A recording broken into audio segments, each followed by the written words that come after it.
auparavant, les bébés, comment ils survivaient avec des freins de langue trop courts? J'ai trouvé la question très intrigante et j'ai eu beaucoup de plaisir à fouiller la question pour notre auditrice.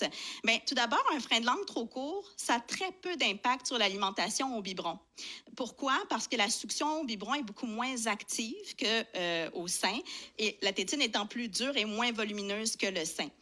Ceci étant dit, c'est plausible de penser qu'avant l'arrivée des biberons, des préparations commerciales, de la pratique des frénotomies, un enfant qui parvenait pas à téter efficacement au sein, ben peut-être qu'il était susceptible effectivement de souffrir de malnutrition et puis éventuellement de décéder.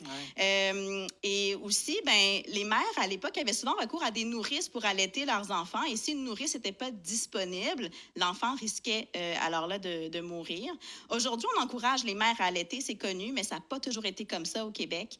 L'allaitement a été mal perçu à différentes époques au 19e siècle et début du 20e siècle notamment. Et à cette période-là, ce que j'ai trouvé, c'est que l'industrialisation et la montée en puissance des professionnels de la santé, ils ont vraiment mis de l'avant l'utilisation de lait en formule.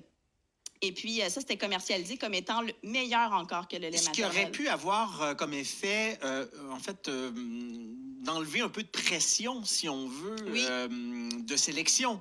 Oui. Sur des enfants qui seraient nés avec un frein plus court, parce que là, avec le biberon, ben, ça fait moins de différence. Exactement. Ouais. Mais en même temps, à cette époque-là, on notait qu'il y avait